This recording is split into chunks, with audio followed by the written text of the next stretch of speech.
नमस्कार दोस्तों, मैं हूं सुमित और आप देख रहे हैं रूहानी रात। आज की कहानी हमने रेडिट से ली है, जो एक सच्ची घटना पर आधारित है। ये कहानी है एक ऐसे डरावने गांव की जहां चार दोस्त एक डॉक्यूमेंट्री बनाने गए थे, लेकिन वहां जो कुछ हुआ वो उनके होश उड़ा देने वाला था। तो आइए जानते हैं इस वीडियो में कि उस खौफनाक रात में उनके साथ क्या हुआ। भूतिया गांव की सच्ची कहानी। रात का अंधेरा घना था, चारों तरफ सन्नाटा पसरा हुआ था। राजत और उसकी टीम उस सुनसान गांव में दाखिल हो चुकी थी, जो दूर दूर तक भूतिया होने के लिए बदनाम था। गांव का नाम था काला कुंडा, जहां जाने से लोग कांपते थे। राजत एक यूट्यूब चैनल चलाता था और उसने ठान लिया था कि वह इस गांव में एक डॉक्यूमेंट्री बनाएगा और सबको सच्चाई बताएगा। साथ थे उसके तीन दोस्त, विकास, अर्जुन और नेहा। गांव का रहस्य। कहते हैं इस गांव में एक समय पर सैकड़ों लोग रहते थे। गांव की जिंदगी आम गांवों जैसी ही थी, लेकिन अचानक एक दिन कुछ ऐसा हुआ कि गांव के लोग एक एक करके गायब होने लगे। उनकी लाशें गांव के बाहर कुएं के पास पाई जाती थीं, जिनके चेहरे पर गहरी खरोंचें होतीं। उस समय से इस गांव को काला कुंडा कहा जाने लगा। गांव खाली हो गया और वहां किसी ने जाने की हिम्मत नहीं की। शुरुआत की तैयारी। राजत और उसकी टीम ने गांव के इतिहास के बारे में काफी रिसर्च की थी। उन्होंने तय किया कि वे रात में गांव जाकर लाइव रिकॉर्डिंग करेंगे, ताकि वे लोगों को सच्चाई दिखा सकें। गांव पहुंचने से पहले उन्होंने गांव के एकमात्र जीवित बुजुर्ग से बात की, जिसने उन्हें चेताया था, बेटा, वहां जाने की भूल मत करना, उस गांव में सिर्फ मौत रहती है। लेकिन राजत ने उनकी बात नहीं मानी और टीम के साथ गांव की ओर बढ़ गया। पहली रात का अनुभव। रात के करीब 11 बजे थे जब उन्होंने गांव में प्रवेश किया। गांव में कोई भी लाइट नहीं थी, केवल उनके टॉर्च की हल्की रोशनी ही उन्हें रास्ता दिखा रही थी। जैसे ही वे गांव के अंदर पहुंचे, उन्हें ऐसा लगा मानो कोई उन्हें देख रहा हो, लेकिन उन्होंने इसे नजरअंदाज कर दिया और रिकॉर्डिंग शुरू की। जैसे जैसे वे गांव के अंदर बढ़ते गए, वातावरण और भी भारी और भयानक होता गया। पहली मौत। नेहा। नेहा कैमरे से गांव के चारों ओर का दृश्य रिकॉर्ड कर रही थी। तभी अचानक उसे कुएं के पास कुछ हरकत महसूस हुई। उसने देखा कि कुएं से धुंधला सा चेहरा बाहर निकल रहा था। डर के मारे उसने चिल्लाना चाहा, लेकिन उसकी आवाज जैसे गले में ही घुट गई। कुछ ही पल में वह चेहरा और स्पष्ट हो गया और अचानक नेहा की चीख निकली। जैसे ही बाकी लोग उसकी ओर भागे, उन्होंने देखा कि नेहा कुएं के अंदर खिंचती चली जा रही थी। सबने मिलकर उसे बचाने की कोशिश की, लेकिन वे असफल रहे। नेहा की आंखों में खौफ और चेहरा पूरी तरह खून से लथपथ था। वो देखते ही देखते कुएं में समा गई। सभी सकते में थे, उन्हें समझ नहीं आ रहा था कि अब क्या करें। दूसरी मौत। अर्जुन। वे सभी नेहा को बचा नहीं पाए थे और अब गांव से बाहर जाने की सोच रहे थे।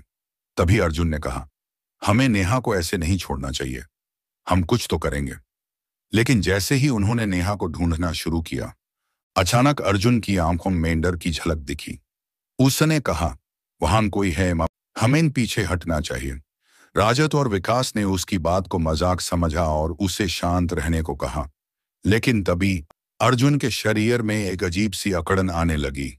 उसका चेहरा नीला पड़ने लगा और उसने अपनी ही नाखूनों से अपने गले को काटना शुरू कर दिया। वह चीखते हुए बोला, वो आ रही है, वो आ रही है, और देखते ही देखते उसकी जान निकल गई। तीसरी मौत। राजत और विकास अब बुरी तरह डर चुके थे। उन्होंने फैसला किया कि अब और नहीं, अब उन्हें यहां से भागना चाहिए। लेकिन गांव की गलियां अब उन्हें पहचानी हुई नहीं लग रही थीं। हर मोड़ पर अजीब सी आवाजें, मानो कोई उनके पीछे पीछे चल रहा हो। तभी विकास ने कहा, राजत, हमें इस रास्ते से जाना चाहिए, ये हमें बाहर ले जाएगा। लेकिन जैसे ही उन्होंने उस रास्ते पर कदम रखा, अचानक विकास का पैर किसी चीज पर पड़ा और वह जोर से गिर पड़ा। उसकी पीठ में कोई नुकीली चीज धंस गई थी। वह तड़प रहा था, लेकिन उठ नहीं पा रहा था। राजत उसे खींचने की कोशिश कर ही रहा था कि उसने देखा विकास की आंखें ऊपर की तरफ मुड़ चुकी थी और उसके शरीर में कोई हरकत नहीं थी। आखिरी भाग। राजत की आप बीती। अब राजत अकेला बचा था। वह बुरी तरह से डरा हुआ था, लेकिन उसने हिम्मत नहीं हारी। उसने अपने कैमरे को चालू रखा और भागना शुरू किया। वह बस भागता रहा तब तक जब तक कि उसकी सांसें थमने को नहीं आईं। वह गांव के बाहर पहुंच चुका था, लेकिन वह देख सकता था कि गांव के भीतर कुछ भयानक हो रहा था। उसे ऐसा लगा कि गांव की सारी आत्माएं बाहर निकलकर उसे घेर रही हैं। उसने भागते भागते पीछे मुड़कर देखा और वह दृश्य उसकी जिंदगी भर की नींद छीनने के लिए काफी था। उसने किसी तरह खुद को बचाया और शहर पहुंचा। उसने अपने चैनल पर पूरी कहानी बताई और सबको चेताया कि उस गांव में कोई न जाए। कहानी का अंत। आज भी राजत उस घटना को याद करता है तो उसके रोंगटे खड़े हो जाते हैं। उसके 3 दोस्तों की दर्दनाक मौत की तस्वीरें उसके जहन में ताजा हो जाती हैं। उसने यूट्यूब चैनल छोड़ दिया और अब वह अकेलेपन की जिंदगी जी रहा है। वह कहता है, वो गांव भूतिया था, वहां सिर्फ मौत का बसेरा था। आज भी लोग इस गांव का नाम सुनते ही सहम जाते हैं। उस गांव में अब कोई भी नहीं जाता, न दिन में न रात में। कहते हैं राजत के दोस्तों की आत्माएं अब भी वहां भटकती हैं और जो भी वहां जाता है उनकी चीखों की आवाजें सुन सकता है। कहानी का अंत शायद नहीं, क्योंकि कालाकुंडा की सच्चाई आज भी एक रहस्य बनी हुई है। अगर आपको हमारी ये कहानी पसंद आई हो तो कमेंट बॉक्स में जरूर बताएं और हमारे चैनल रूहानी रात को सब्सक्राइब करना ना भूलें। हम आपके लिए और भी रोमांचक और खौफनाक कहानियां लाते रहेंगे। मिलते हैं अगले वीडियो में। तब तक के लिए अलविदा और सुरक्षित रहें।